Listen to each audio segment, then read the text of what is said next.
Hey everyone, Chris Lovett again. Welcome to BMGT 411, Advanced Marketing Management at Point Park University.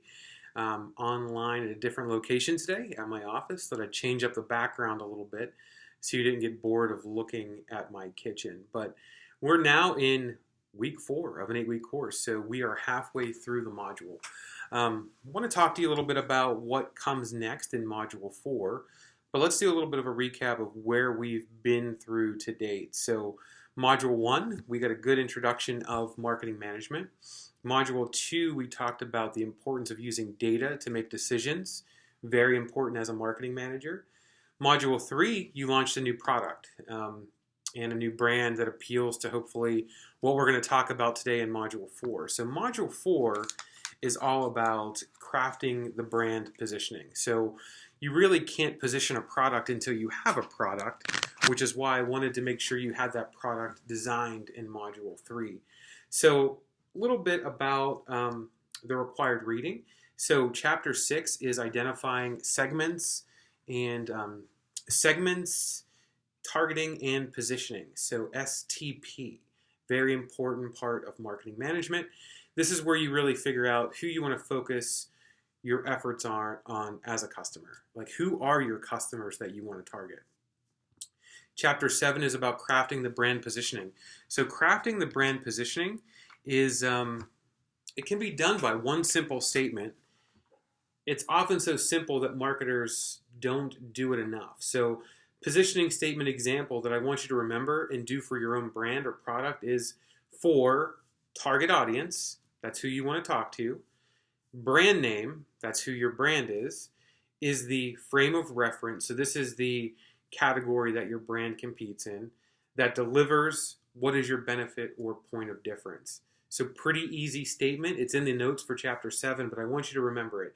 So again, for target audience, brand name is the frame of reference that delivers the point of difference for your customer. So think about like any brand you can put in there. So put in there, Diet Coke. For healthy young adults, Diet Coke is the cola that delivers great taste with less calories. I just created a positioning statement for Diet Coke. And I want you to create that positioning statement for your brand and product that you designed in Module 3. So we'll move forward with that. And then there's one more chapter that's in the required reading. It's creating brand equity. So this is all about creating value for your brand over time.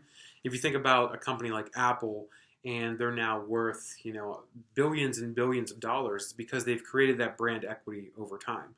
And it's not something that happens overnight. It's something that happens with a tremendous amount of marketing dollars, a tremendous amount of goodwill. It's how people think about your company when they think about your brand. So Chapter 8 is a great chapter on building that equity. So getting back to segmentation, targeting, and positioning, probably the easiest example I can give of a company that segments their customers into different groups, basically income levels. So you can segment based on demographics. You can segment based on behavior. You can segment based on psychographics and lifestyle. But looking at a brand, let's talk about the brand The Gap. So not a lot of people know that the parent company, The Gap, actually owns 3 brands. They have 3 brands under their umbrella. So number 1 is Gap, number 2 is Banana Republic, and number 3 is Old Navy. They have a couple other brands like Piper Lime is like their active lifestyle brand for women, and I think they have a couple other brands in addition to that. But their main brands are The Gap, Banana Republic, and Old Navy. And if you think about those 3 brands, right? So The Gap is probably right in the middle. Then you have Banana Republic, which is higher income, young, urban, professional, people who are make some money and they're advancing in their careers. And then you have Old Navy. So Old Navy is the low-cost brand. And it's nothing bad if you shop at Old Navy. I do as well. But their target is clearly low income, lower income, Old Navy, medium income, The Gap, and higher income, Banana Republic. And what The Gap did in this situation is they've really hedged their bet in different economic situations. So if the economy's good, thriving, more people are in the workforce, Banana Republic's probably going to do well. Now, if you go to a recession climate like 2008, 2009, Old Navy's going to be the brand that does the best. So I think the Gap was really smart in creating different demographic segments to hedge against what's going on in the world. Now, also the Gap uses lifestyle segmentation as well, where clearly the young urban professional is someone they're going after with Banana Republic.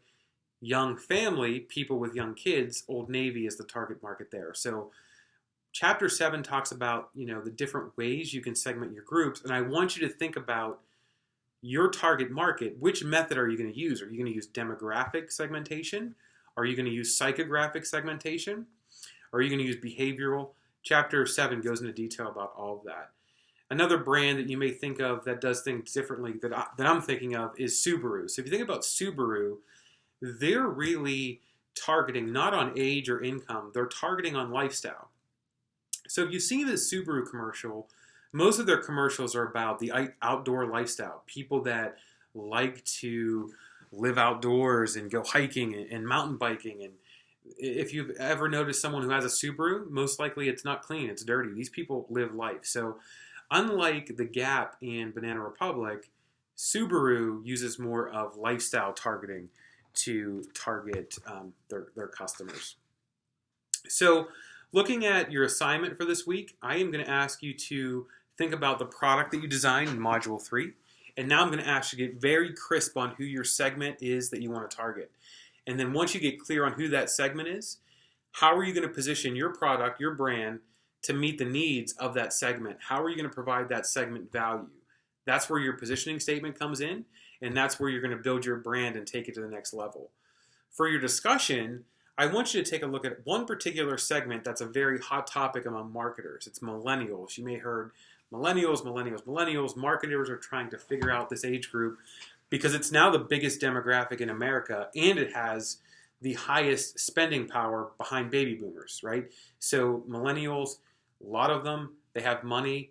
Marketers need to figure them out pretty quickly. So there's an article that I want you to look at about cereal consumption. So General Mills, the company that you did your research on and the company that you're designing a product for, is having a problem. Millennials are eating less cereal, and the article goes on to say they're eating less cereal because they don't want to clean up after themselves for breakfast. Kind of an amazing stat that I found, but 40% of millennials don't eat breakfast.